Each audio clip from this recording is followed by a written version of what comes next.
Amen. Alors ce matin, le message est un peu particulier pour moi. Il y a une dizaine de jours, la nuit, j'ai eu cette pensée que je vais développer sur Samuel, Élie, sur l'Arche de l'Alliance. Et je me suis dit, je vais essayer de m'y atteler. Et hier, j'ai passé beaucoup d'heures sur la préparation. Et hier, j'ai dû renoncer à me dire que j'allais le faire en un seul message. Donc, ce sera en deux parties. Alors, le message, le titre, c'est « La puissance de la présence de l'Arche de Dieu ». Ça vous dit rien? Vous allez comprendre. Drôle de titre, ce n'est pas des titres qu'on a besoin qu'on a l'habitude d'entendre. Alors, je ne veux pas m'arrêter sur l'actualité, sur tout ce que nous entendons. D'ailleurs, je vous mets en garde, parce que souvent, il y a des partis pris dans les informations.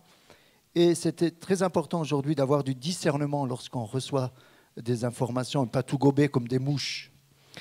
Alors, plus je lis certains passages de la Bible, plus j'ai l'impression qu'il y a des réponses claires sur l'actualité, sur ce qui se passe. Je pense que c'est aussi pour vous. Et je rappellerai que la Bible est un livre d'actualité. Vous voulez suivre les informations? Lisez la Bible. Il y a des précisions qu'on entend aujourd'hui dans les informations quand nous lisons dans la Bible. Alors, simplement, cette histoire se situe à peu près 3000 ans avant Jésus-Christ. Vous vous souvenez de l'histoire de Ruth? Où tu iras, j'irai, Elimelech, avec Naomi. Naomi est retournée à Bethléem. Bethléem qui veut dire maison du pain. Donc ça, c'était le livre de Ruth. Après le livre de Ruth, il y a le livre de Samuel. 1 Samuel et 2 Samuel. Et là, nous allons parler de Samuel. Pour donner un petit peu le contexte, il y avait Elkana, on lit ça tout de suite au début de 1 Samuel, tu peux préparer ce passage. Il y avait Elkana qui avait deux femmes. Une s'appelait Anne et l'autre s'appelait, maintenant je commence à avoir un trou, attendez voir, on va l'afficher. Il y avait deux femmes, dont l'une s'appelait Anne, l'autre c'est Pénina. Oh. Anne, je peux retenir que Anne, parce que c'est le prénom de mon épouse. Il valait mieux que j'oublie Pénina que Anne, parce que j'aurais eu des problèmes tout à l'heure. Donc j'ai retenu l'essentiel. On va le mettre si vous voulez. Tu peux afficher dans 1 Samuel 1, quelques versets. Seigneur, conduis ces moments. Je sens qu'il y a quelque chose là qui ne va pas. Esprit de Dieu, nous te demandons de conduire ces moments. Au nom de Jésus, je place encore ce message sous ton regard, sous ta grâce, Seigneur. Conduis, dirige toutes choses. Au nom de Jésus, Père, prends toute la place ce matin. Amen. Amen. Amen. Voilà, je disais donc Elkana avait ces deux femmes, Anne et Pénina. Anne était stérile. Pénina avait plusieurs enfants. Et nous allons lire quelques versets. Donc je le disais, l'une s'appelait Anne et l'autre Pénina. Pénina avait des enfants, mais Anne n'en avait point. Chaque année, cet homme montait de sa ville à Silo pour se prosterner devant l'Éternel des armées et pour lui offrir des sacrifices. Là se trouvaient les deux fils d'Élie, Ophni et Phiné, sacrificateurs de l'Éternel. Le jour où Elkana offrait son sacrifice, il donnait des portions à Pénina, sa femme, et à tous les fils et à toute fille qu'il avait d'elle. Mais il donnait à Anne une portion double, car il aimait Anne, que l'Éternel avait rendue stérile. Sa rivale lui prodiguait des mortifications pour la porter et s'irriter de ce que l'Éternel l'avait rendue stérile. Et toutes les années, il en était assis. Chaque fois qu'Anne montait à la maison de l'Éternel, Pénina la mortifiait de la même manière. Alors elle pleurait et ne mangeait point. Elkana, son mari, lui disait « Anne, pourquoi pleures-tu et ne manges-tu pas? Pourquoi ton cœur est-il attristé? Est-ce que je ne vaux pas pour toi mieux que 10 fils? Anne se leva après qu'elle eut mangé et bu à Silo. Le sacrificateur Élie était assis sur un siège près de l'un des poteaux du temple de l'Éternel. Et l'amertume dans l'âme, elle pria à l'Éternel et versa des pleurs. Elle fit un vœu en disant « Éternel des armées, si tu daignes regarder l'affliction de ta servante, si tu te souviens de moi et n'oublie point ta servante, et si tu donnes à ta servante un enfant mâle, je le consacrerai à l'Éternel pour tous les jours de sa vie, et le rasoir ne passera point sur sa tête. » Amen. Amen. Donc Anne va faire ce vœu. Anne est stérile. Anne veut dire gracieuse. Et elle se dit, si Dieu me donne, je vais lui consacrer ce qu'il va me donner. Quelle belle prière. Anne était stérile. Sa rivale lui mortifiait, lui disait, mais tu vois, moi ce que j'ai, toi tu n'as rien, tu es stérile. C'était compliqué la situation de l'époque. Et voilà que Anne va à Silo. À Silo, c'est pas trop loin de Bethléem, pas trop loin de Jérusalem également. Et à Silo, il y avait le tabernacle, la tente d'assignation. La tente d'assignation, c'était celle qui abritait l'arche de l'Alliance. Donc il y avait dans cette tente l'arche de l'Alliance. Et cet endroit, Anne venait parce qu'elle savait que c'était là que résidait Dieu. Et elle va faire cette prière. Et elle ne va pas ouvrir, on ne va pas entendre le son de sa voix. Et elle va murmurer. Et voilà que le grand sacrificateur Élie va la voir et il va mal la juger. Il va croire qu'elle est ivre. Et il va même aller la voir en lui disant, mais je dis dans nos mots à nous, tu n'as pas encore cuvé ton vin? C'est ça que ça veut dire. Quel mauvais jugement de cet homme qui était représenté être sensible à la voix de Dieu. Quel jugement. Soyons prudents lorsque nous voyons des frères et sœurs souvent passer des moments difficiles, ne les jugeons pas, on ne sait pas ce qu'ils vivent. Hein? D'accord? Et voilà quelle mauvaise interprétation. Cela démontre que déjà, il y avait des lacunes chez ce souverain sacrificateur. Il avait également 2 fils, Ophni et Phiné, et eux aussi, malheureusement, avaient un mauvais témoignage. Ils avaient un mauvais témoignage.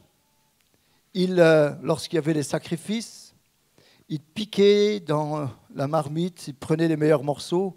Si les sacrificateurs leur disaient « il ne faut pas faire cela », ils disaient « je le prends de force si vous ne me le donnez pas ». Voyez, et ils couchaient avec les femmes qui étaient là près du temple. Mauvais témoignage. Et ces 2 fils étaient sacrificateurs. Donc qu'est-ce que je veux dire au travers de tout ça?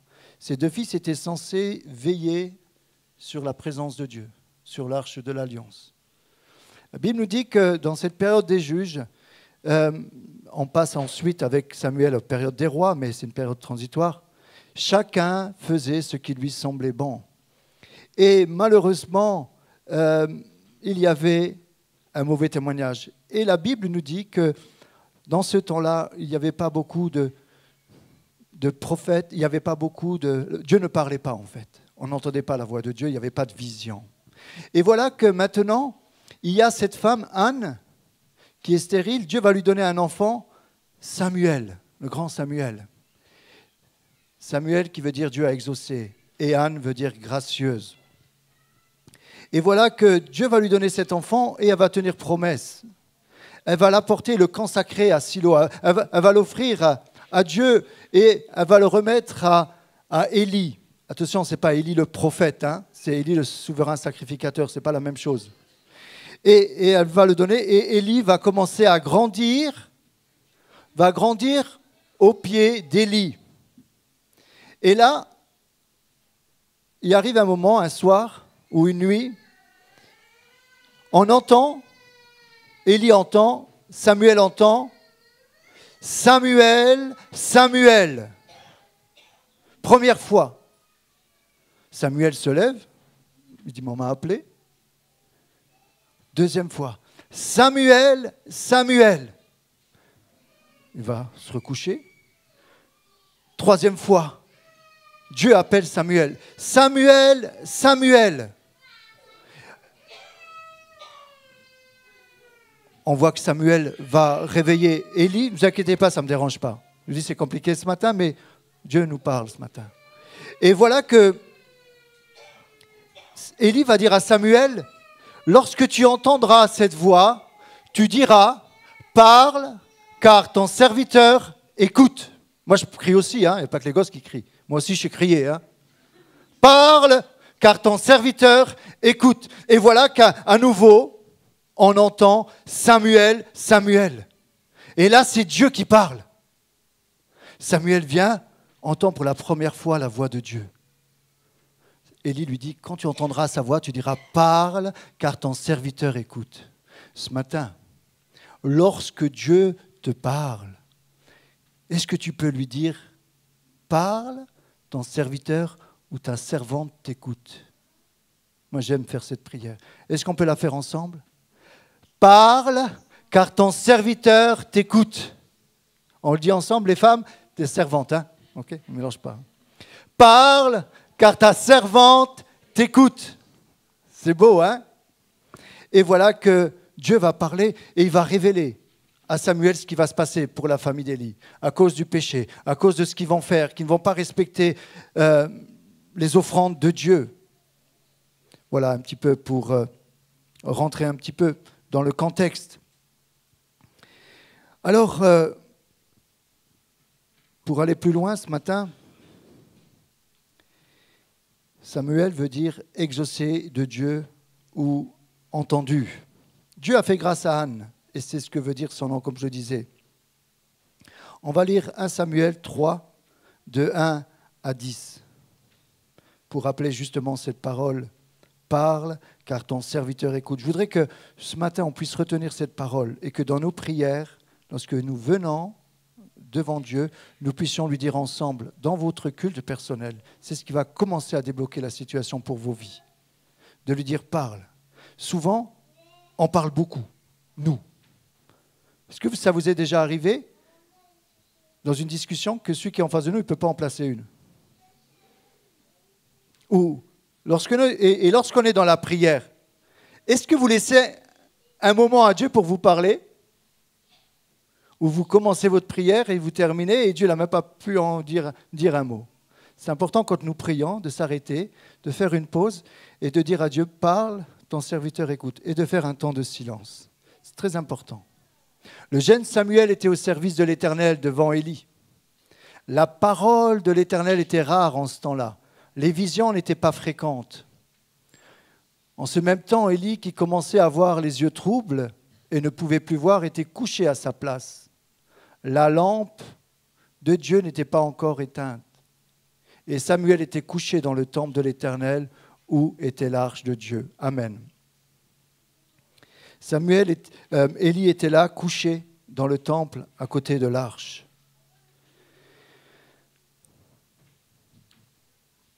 Alors le point que je voudrais souligner ce matin, principal, c'est... Il faut que je m'éloigne de mes notes ce matin, je crois qu'il faut que je me lance. Hein? On y va? On y va? On y va, ma chérie? Allez, on y va. Alors, imaginez, Élie est là dans le temple, il y a l'arche de l'Alliance. Vous savez ce que c'est l'arche de l'Alliance? Vous savez ce qu'elle représente, l'arche de l'Alliance?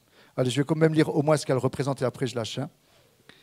L'arche de l'Alliance traduisait le siège de la miséricorde. C'était une représentation symbolique du sacrifice ultime pour tous les péchés.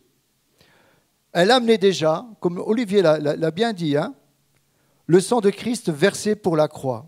On apportait une fois par an le sang et on le mettait entre les deux couvercles. C'est ce qu'on appelle le propitiatoire, le couvercle entre les deux chérubins. Et là, il y avait le pardon des péchés pour le peuple.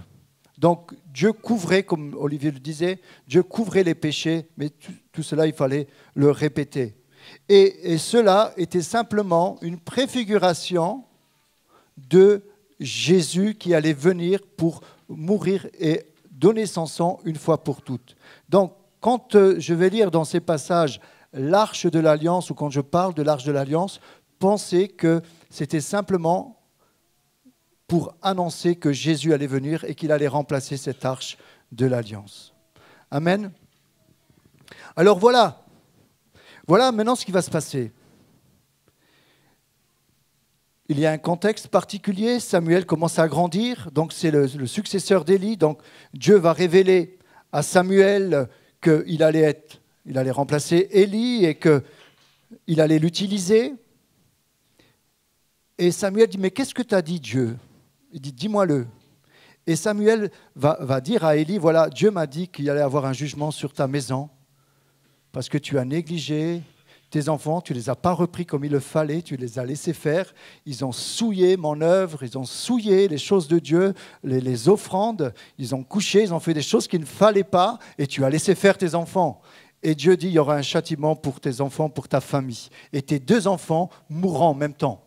Voilà une prophétie. Waouh! Ça, c'est le prophète qui va venir aussi le dire à Élie, qu'il y aurait ces 2 enfants qui allaient mourir en même temps. Et c'est ce qui va s'accomplir. Et voilà que maintenant, le peuple d'Israël décide de se mettre en guerre contre les Philistins.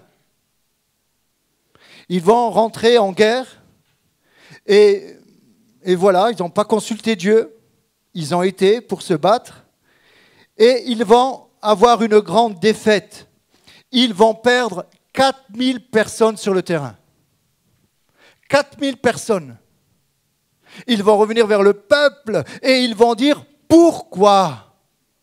Pourquoi nous avons perdu? Pourquoi l'Éternel nous a abandonnés? Pourquoi nous avons essuyé cette grande défaite?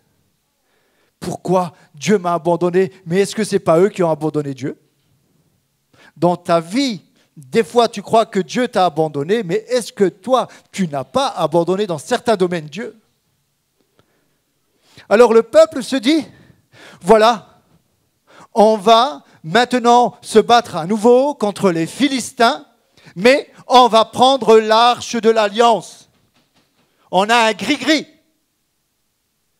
On a un porte-bonheur. On a un moyen de gagner, parce qu'ils se souvenaient de l'histoire à peu près 300 ans avant, avec Josué, lorsqu'ils ont tourné autour de Jéricho. Mais Dieu, c'est lui qui avait dit, vous prendrez l'arche et vous tournerez et vous ferez 7 fois le tour. 6 fois le tour, et la 7e fois, vous ferez 7 fois le tour de Jéricho, et les montagnes, et les murailles, tomberont. Et il y aura les 7 trompettes retentissantes. C'est Dieu qui avait dit qu'il fallait prendre l'arche. Comprenez? Mais là, le peuple décide. Et Ophni et Phiné et Élie vont laisser aller l'arche. C'était à eux de dire non. C'était à eux de consulter Dieu. Ils ont laissé aller l'arche. Et voilà qu'ils vont sur le combat. Donc dès que l'arche arrive, un grand cri de guerre. Un grand cri de réjouissance. Dieu et les Philistins vont avoir peur. Ils vont dire, le Dieu est venu parmi eux. Ce même Dieu qui a vaincu les Égyptiens. C'est ce même Dieu. Oh, ça va chauffer. On a peur. Mais voilà que les responsables religieux philistins vont encourager, ne faites pas attention. Ok, c'est vrai, mais soyez forts. Allons-y, on va gagner contre ce peuple. Et voilà qu'ils retournent se battre avec l'arche. Et là, ils vont essuyer une grande défaite. Ils vont perdre 30 000 personnes. 30 000! Parce qu'ils n'ont pas consulté l'Éternel. Des fois, dans ta vie, tu peux avoir de grandes pertes si tu ne consultes pas Dieu. Ils vont perdre 30 000 personnes. Et voilà que maintenant, les Philistins vont prendre l'arche avec eux. Ils vont prendre l'arche. Il y a un combattant qui vient et qui court, qui s'échappe et qui va voir Élie et lui apprend la nouvelle. Élie était pesant, il avait 98 ans, ses yeux étaient fixes, il était aveugle. Et on vient lui apporter la nouvelle. On vient lui dire, premièrement, les Philistins, on a eu une grande perte, mais les Philistins, tes enfants sont morts, tes 2 enfants, et on a pris l'arche de l'Alliance. Et là, il tombe, il se brise la nuque, et il meurt. La femme de Phiné, son fils, sa belle-fille, était sur le point d'accoucher. Elle apprend la nouvelle, elle se courbe, elle accouche et elle meurt. Mais avant, elle va dire, on va appeler cet enfant Ichabod, qui veut dire la gloire est partie. Il y a un grand enseignement dans ce passage. Il y a une mine d'or pour nous. Pénétrons ensemble ce passage. Qu'est-ce que Dieu veut nous dire au travers de cela? On ne joue pas avec Dieu, avec la gloire de Dieu. Ils ont pris le peuple a pris l'arche de l'alliance pour moyen de gagner le combat sans consulter Dieu. Bien souvent, nous partons dans nos propres combats sans consulter Dieu et après, on va dire à Dieu, mais pourquoi? Pourquoi l'Éternel m'a abandonné? Est-ce que tu es dans le plan de Dieu ce matin? Est-ce que tu es dans la volonté de Dieu ce matin? Tu ne sais pas ce que c'est la volonté de Dieu. Tu peux l'apprendre. Tu viens devant lui et tu lui dis, c'est quoi ta volonté? Parle, ton serviteur, ta servante t'écoute. Alors voilà que les Philistins sont là. Ils ont pris l'arche de l'Alliance. Ils disent, ouais, on a gagné. On a pris cette arche de l'Alliance. Maintenant, on est invincible. On va mettre ce peuple d'Israël KO. On va mettre tous les pays parce que nous savons que dans cette arche de l'Alliance, il y a la puissance de Dieu. Dieu va être avec nous. On l'a capturé. On a capturé Dieu. Maintenant, on est les plus forts du monde. Que peut Israël contre nous? Que peut les peuples contre Dieu, contre l'arche de l'Alliance? Qui? Alors, ils sont tellement sûrs d'eux. Ils vont prendre cette arche, ils vont le mettre dans le temple de Dagon, le dieu des Philistins, le dieu de la fertilité. On dit que Dagon, c'était le père de Baal. Donc Dieu avait un père. Déjà là, ça sonne faux. Ce dieu, forme une partie du corps humain, une partie de poisson. En tout cas, c'était ce dieu de l'époque, le dieu de la guerre également.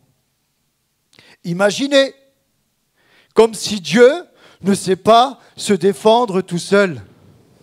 J'aimerais te dire dans ta vie, car Dieu est un Dieu puissant, il règne. Amen. Vous croyez qu'avec ce qui se passe, Dieu n'est pas assis sur son trône, il n'a pas le contrôle? Oh mince, ça m'est arrivé. Tout ce qui se passe, rien n'échappe au contrôle de Dieu. Tout ce qui se passe dans ta vie, rien n'est sous le contrôle de Dieu. Dieu est au courant de tout. Même lorsque la Bible dit, lorsque tu perds les cheveux de ta tête, Dieu le sait même. Tout ce qui se passe dans ce monde, dans l'actualité, il n'y a rien que Dieu ne sait. Mais Dieu va intervenir. Au travers de ce passage, il y a un enseignement. On va mettre l'arche à côté de ce Dieu Dagon. Quelle folie de provoquer Dieu. Quelle folie de provoquer Dieu. Quelle folie.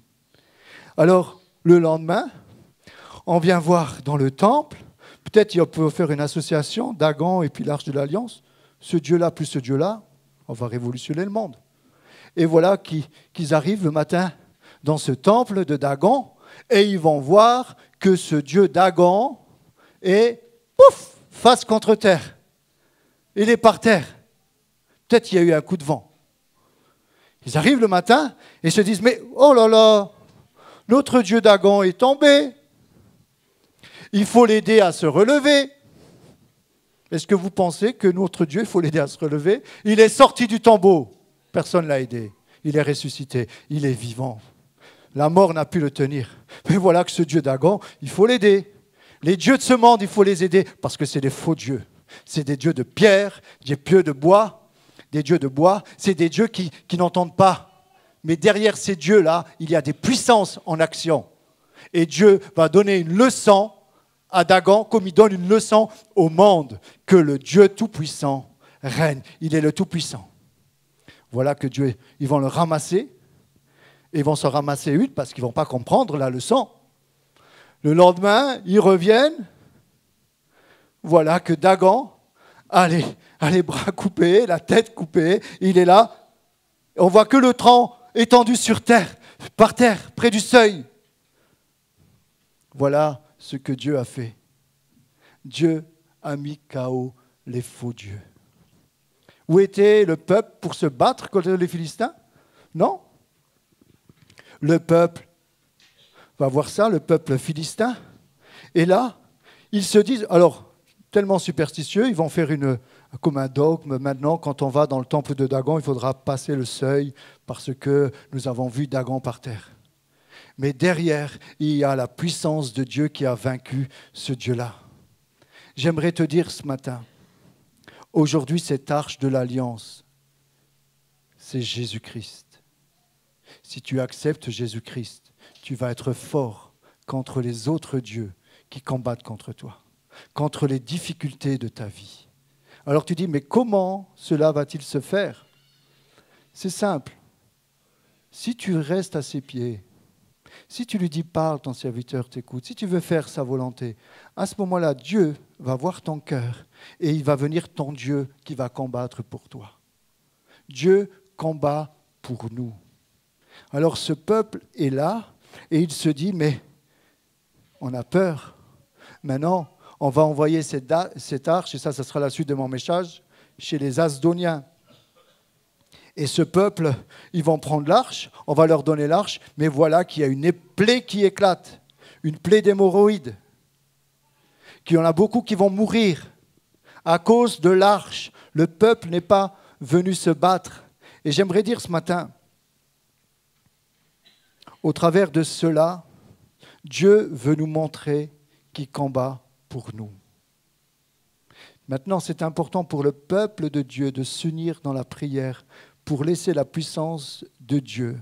Je voudrais vous rassurer ce matin et vous dire que nous avons un Dieu tout-puissant.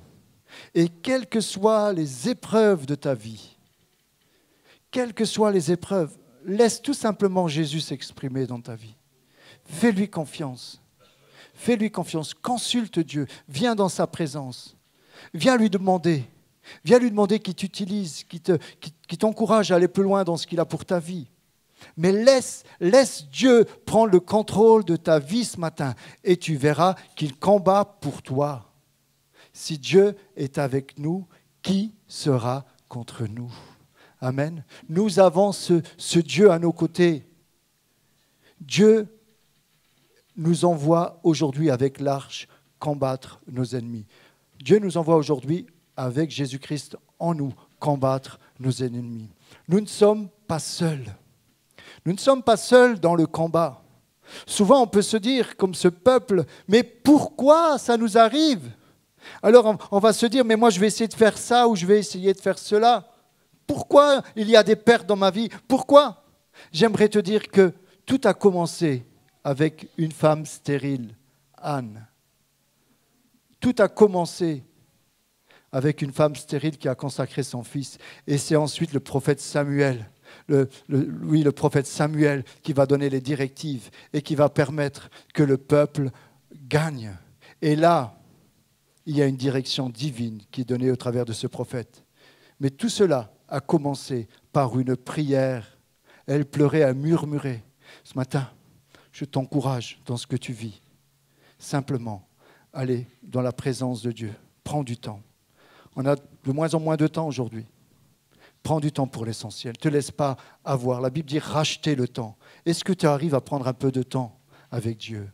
Et là, tu éponges ton cœur. Et tu peux lui dire, Seigneur, tu vois la stérilité qu'il y a dans ma vie. À un moment, elle va dire à Elkana, donne-moi un enfant ou je meurs. Vous rendez la prière? Donne-moi la vie. Peut-être dans ta situation, tu en es là. Seigneur, si tu ne viens pas en aide, je vais mourir dans cette situation. Je suis stérile. Mais par contre, Seigneur, si tu me donnes, je pense à toi. Ce que Dieu me donne, je lui consacre à lui. Amen. Bien souvent, Dieu nous exauce. Mais qu'est-ce que nous faisons de cette bénédiction? Est-ce que nous la gardons pour lui?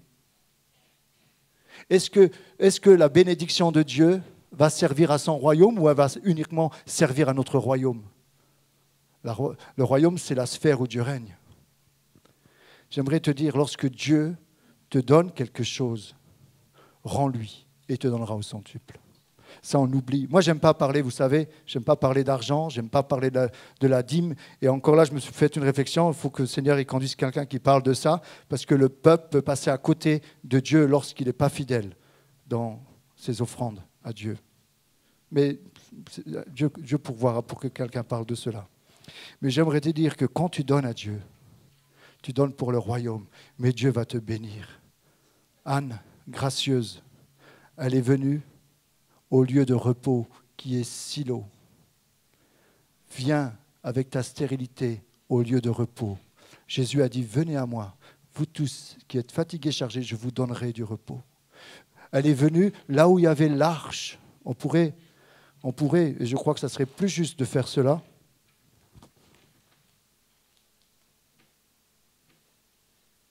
Ce serait plus juste de la mettre là. Gracieuse est venue au lieu de repos à Silo. Elle savait qu'il y avait la présence de Dieu. Dans ta vie, la seule solution dans ce que tu vis, c'est dans la présence de Dieu. Il y a certains exaucements que tu n'auras pas ailleurs que dans la présence de Dieu. Peut-être tu vas répandre ton cœur, tu vas pleurer, tu vas murmurer. Même si on te juge, ce n'est pas grave. Mais viens prier, viens répandre ton cœur. Mais dis-lui, Seigneur, je suis stérile. Je n'arrive pas à enfanter. Tu vois, ma rivale, Pénina, tu vois, elle a déjà plein d'enfants. Seigneur, donne-moi des enfants. Et Dieu va la bénir, elle va lui donner 3 fils et 2 filles après. Mais le premier enfant, elle va le consacrer à Dieu. Elle va le consacrer pour l'œuvre de Dieu. Et nous entendons tous ces récits avec Samuel. C'est parce qu'au départ, Anne était stérile. Anne veut dire gracieuse. Alors je me suis dit, mais Anne, elle est gracieuse. Et elle va dire, c'est l'Éternel qui m'a rendu stérile. Peut-être tu es stérile dans un domaine de ta vie, mais j'aimerais te dire que Dieu va utiliser cette stérilité pour que tu puisses aller dans son œuvre et vivre des miracles. Peut-être tu n'as rien là actuellement, mais la foi, c'est de voir quelque chose. La foi, c'est de partir sur du rien et de voir qu'il y a quelque chose. Alors comme il n'y a toujours rien, tu lui dis merci d'avance. C'est ça la foi. Son mari, pardon, j'ai dit une bêtise là, j'ai dit Elkana, mais Elkana c'était le mari de Anne et de Pénina, voilà, j'ai confondu avec Pénina. Donc Elkana, lorsqu'on lit, bon je ne veux pas trop prendre de temps, mais lorsqu'on lit, on voit qu'il est question que son arrière-arrière-grand-père faisait partie des Éphratiens, c'est-à-dire que sa famille venait de Bethléem, de la maison du pain. Et je me suis dit, mais ça me fait penser à Naomi. Comment elle s'appelle, Naomi? La signification, pardon? Gracieuse. Naomi aussi? Naomi aussi, ça veut dire, vous vous souvenez quand elle dit, ne m'appelez plus gracieuse, Mara. Appelez-moi Mara. Vous vous souvenez quand elle dit ça? Mais en fait, son nom voulait dire gracieuse aussi à Naomi. C'est bien ça, Naomi? Il y a une Naomi parmi nous. Et je me suis dit qu'en réalité, c'est un peu la même histoire. Quand elle est revenue dans son pays de Bethléem, Naomi, elle était comme stérile, elle n'avait à nouveau plus rien. Et Dieu va lui donner un enfant au travers de Ruth, qu'elle va élever et qui va la consoler. Revenons ce matin dans le lieu de repos qui est Silo. Ce lieu de repos, c'est la croix. Alors, je vois que ce matin, il y a plusieurs personnes nouvelles au milieu de nous. Vous vous dites, mais c'est quoi ce coffre-là? Mais ce serait trop long à expliquer. Mais avant l'arrivée de Jésus, on ne pouvait pas s'approcher de Dieu comme ça. Il fallait s'approcher à cause de nos péchés par le sacrifice des animaux, oui. En fait, on utilisait l'innocence des bêtes pour que, en réalité, Dieu nous voie au travers de cette innocence. Et on prenait ce sang, qu'on le mettait là, et il y avait le pardon. Mais Dieu, à un moment, a dit, on arrête tous ces sacrifices. Et mon fils, Jésus, sera le dernier sacrifice. Et c'est là que Jésus est venu mourir. Et la Bible nous dit, et c'est Jean-Baptiste qui va le dire, « Voici l'agneau de Dieu qui ôte le péché du monde. » Donc, il ne couvre plus, mais qu'il ôte le péché du monde. Et le message de l'Évangile, c'est que pour tous ceux qui viennent à Jésus, aujourd'hui, avec ce qu'ils vivent, lui demandent pardon, Dieu leur donne le pardon des péchés. Pour tous ceux qui ont des difficultés, Jésus dit, « Venez à moi, vous tous qui êtes fatigués, chargés, je vous donnerai du repos. » Pour tous ceux qui ont besoin d'être touchés dans leur corps, il y a aussi cette réalité de Jésus qui est mort à la croix pour payer notre dette, mais également pour la guérison de notre corps. C'est par ces meurtrissures que nous sommes guéris ou que nous avons été guéris. Donc ce matin, dans ce que tu vis, dans le domaine de ta vie où c'est stérile, j'aimerais te dire, va t'approcher de Silo et répands ton cœur, répands ton âme devant Dieu. Et dis-lui, Seigneur, je ne sais pas comment faire dans cette situation. Je ne sais pas, Seigneur, il n'y a pas de vie en moi. Vous savez, les femmes enceintes, à un moment, quand ils commencent à dire « Ah, ça bouge !» Moi, je me rappelle mon épouse Anne. Anne, c'est beau, hein, comme prénom. Anne, quand je mettais la main et j'entendais aussi le cœur, mais le battement plutôt. Mais je voyais que ça bougeait. Alors, le pire, c'était Marion. Alors, Marion, elle donnait des coups de pied. À un moment, il y avait une bosse là. C'était son pied. Je voulais lui arracher là. Mais vraiment. Et moi, j'étais là. Ah. Ouf. Et je correspondais avec. Mais on continue à correspondre toujours. Et je mettais la main là. Et je ne savais pas que c'était une fille encore. Hein, parce que je l'ai su seulement le jour de l'accouchement. Et il y avait la vie. C'est beau, hein. Ça, c'est le privilège des femmes de porter la vie pour ceux qui le peuvent. Il y avait la vie à l'intérieur. Ça, nous, on ne pourra jamais connaître les hommes. Il y avait la vie à l'intérieur. Vous vous souvenez, mes sœurs, hein, quand ça commençait à bouger, c'était beau, hein, de porter la vie. Ah, les souvenirs, Nelly. Hein. Mais imaginez Anne, l'autre Anne, pas toi, hein, l'autre Anne, il n'y avait pas la vie. Elle mettait la main, il n'y avait rien. Vous savez, quand il n'y a pas la vie et qu'à côté il y a la vie, on est triste. Quand il y en a qui sont mariés et nous, on n'est pas mariés, on est triste. Quand on n'a pas de mari et les autres sont mariés, quand on n'a pas d'épouse et que les autres sont mariés, quand on est célibataire, quand on est veuve, quand on est seul et que les autres ont la vie, c'est dur à vivre et de voir les autres heureux. Peut-être ce matin, il y en a qui sont en mauvaise santé et d'autres sont en pleine santé. Alors, on voit et on se dit, mais moi aussi, je voudrais avoir de la santé. Peut-être que moi aussi, je voudrais avoir des enfants. Moi aussi, je voudrais me marier. Moi aussi, je voudrais avoir la vie. Moi aussi, je voudrais être exaucé dans ma prière. J'aimerais te dire, Dieu est un Père d'amour. Mais Dieu ne va pas répondre à toutes les prières comme ça. Est-ce que tu pries selon la volonté de Dieu? Tout simplement. Si nous prions selon sa volonté, il nous écoute. Dieu veut t'exaucer ce matin. Mais dans ta prière, analyse ta prière. Dans ce que tu lui demandes. Si Dieu va te donner ce que tu lui demandes, ensuite, sois honnête, qu'est-ce que tu vas en faire de cette bénédiction? Est-ce que tu ne vas plus avoir de temps pour lui? Est-ce que tu vas vouloir tellement investir dans la vie que Dieu, tout doucement, tu vas t'éloigner de lui? Est-ce que, comment on le retrouve dans cette parabole, hein, lorsque Jésus, dans cette parabole, va appeler pour le repas de fête les conviés, beaucoup vont s'excuser. Certains vont dire « Non, je n'ai pas le temps, je viens de me marier. Moi, j'ai des champs, je dois m'occuper des champs.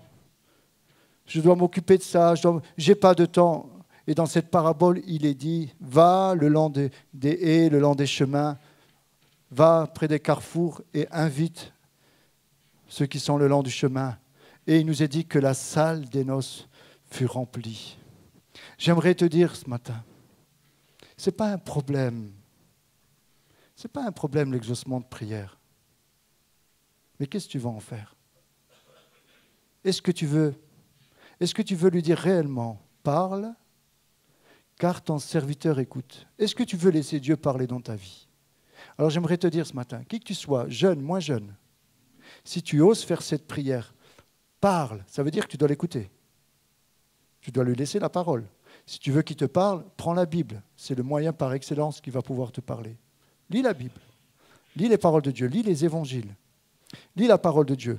Et là, à un moment, il y a des choses qui vont commencer à correspondre. Tu vas sentir comme quelque chose qui t'attire dans la parole de Dieu. Tu vas sentir qu'il y a quelque chose qui correspond, mais tu dis, mais ma prière correspond à ce que j'ai lu là. J'aimerais te dire, développe cela. Et lorsque Dieu va te donner, tu seras béni. Mais apporte-lui, consacre-lui ce qu'il va te donner, quel que soit le domaine. Si tu veux te marier, et tu pries aujourd'hui pour l'âme sœur, j'ai ça à cœur de vous dire ce matin. Je le dis parce que nous l'avons fait avec mon épouse. Nous allons fêter nos 30 ans de mariage. Mais je me souviens, avant, quand on était fiancés, même au début, on s'est dit, si Dieu permet qu'on se marie, ce sera la corde à 3 fils et on va le servir. Et on a commencé comme ça à investir. Tout ce que Dieu nous a donné, on lui a toujours consacré. Nos enfants, on lui a consacré. La maison, on lui a consacré. Le travail, tout. Et j'aimerais dire qu'aujourd'hui, c'est possible d'être exaucé. Mais j'ai compris qu'il y a des lois spirituelles. Les lois spirituelles, c'est chercher d'abord le royaume de Dieu et sa justice, et toutes choses vous seront données par-dessus tout. C'est important, vous les jeunes, là, on commence dans la vie, là, on veut se lever dans les études, tout ça. Va avec Dieu. Demande à Dieu de t'accompagner à l'école. Demande à Dieu de t'accompagner dans tes choix. Même après, quand tu dois aller plus loin, lorsque tu vas commencer à grandir, lorsque tu auras besoin de faire des choix professionnels ou autres, j'aimerais te dire, confie-toi en l'Éternel et ne t'appuie pas sur ta sagesse. Confie-toi en Dieu. Aujourd'hui, je peux dire une chose, c'est que plus Dieu me donne, plus j'ai envie de le donner. Dieu est amour. Aujourd'hui, je porte cette arche dans mon cœur. Vous voyez cette arche-là? Ça, c'est la présence et la gloire de Dieu. C'est dans mon cœur. Je porte. C'est ce que nous dit Paul. Nous portons cette gloire en nous. Alors ce matin, tu n'es pas n'importe qui. Tu n'es pas n'importe qui. Vous savez, cette arche, elle était faite en bois de sittim. Le bois de sittim, c'était de l'acacia. Bon, ce n'est pas le même acacia qu'on a aujourd'hui. C'était un acacia qui poussait dans le désert, recouvert d'or. Vous savez ce que c'est, la signification? L'acacia nous parle de l'humanité qui est revêtue de divinité. L'acacia, c'est l'humanité. L'or, c'est la divinité. J'aimerais te dire que Dieu voudrait te couvrir de sa divinité. Il voudrait que tu sois là, pleinement conscient de sa présence dans ta vie. Toi qui es seul, qui es veuve ou veuf, j'aimerais te dire ce matin, Dieu est le mari des veuves et des veufs. Dieu ne te laisse pas seul. Développe une intimité. Développe dans la prière une intimité. Ne reste pas sur le deuil, mais fais le deuil. Va plus loin et développe cette relation avec Dieu en lui disant, Seigneur, tu vois ma souffrance comme Anne. Seigneur, je suis seul. Seigneur, il n'y a personne qui me comprend. Seigneur, qui peut m'aider? C'est dur. J'aimerais te dire ce matin, Dieu entend ta prière. Dieu entend ta prière et il va te consoler. Le moyen, c'est la présence de Dieu. Développe, je ne sais pas comment te le dire ce matin, peut-être c'est étranger pour toi, mais c'est important de développer une intimité avec Dieu. C'est là que tu vas avoir la feuille de route pour ta vie. Les musiciens, vous pouvez venir. C'est là que tu vas avoir. Alors tu dis, mais je ne sais pas prier. Ben apprends à prier. Tu connais peut-être la prière du Notre Père. Récite-la. Essaie de comprendre ce qu'elle veut dire. Et quand tu fais cette prière du Notre Père, rien que le premier mot, tu t'arrêtes. C'est la première phrase. Notre Père qui est aux cieux. J'aimerais dire Dieu, c'est ton Père. Peut-être certains ont une mauvaise expérience avec leur Père. Mais j'aimerais te dire, si tu pries sincèrement et tu lui dis, Père, c'est un bon Père, Dieu, qui va t'aider dans ce que tu vis. Et tu vas plus loin. Et tu vas plus loin. D'ailleurs, pour les nouveaux, on a maintenant en bas là, les premiers pas de la foi. Donc, je peux vous donner un une petite brochure qui va vous encourager à aller plus loin. Mais j'aimerais vous dire que la vie chrétienne est très importante avec une vie de prière. Tu ne peux pas vivre cette vie avec Dieu sans l'arche. Je termine avec cela. Si tu vas combattre sans l'arche, tu es voué à la défaite. Est-ce que Dieu est dans ta vie? Est-ce que tu prends Dieu avec toi? Est-ce que tu n'utilises pas, et là, écoutez bien ce que je veux dire.